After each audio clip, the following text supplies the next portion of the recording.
saza ny fiavin'ny tompotsika mareta andrasoiany hoavy-tsy ho ela Jesosy aoka hovonony anao feno solikany fananao ny foazaaza mbamato hoavy-tsy ho ela Jesosy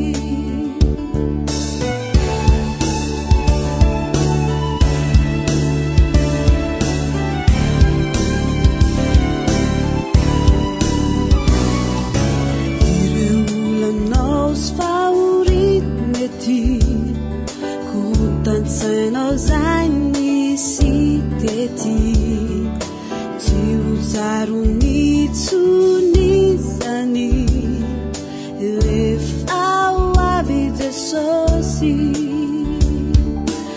azakivinao ketraka na mieriketsy sy heru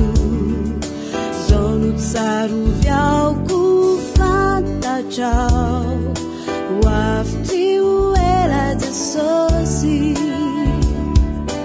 aoka hovonony anao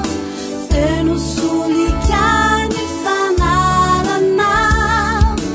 ny foazafaza mbamatory hoavy-tsy ho ela Jesosy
Soon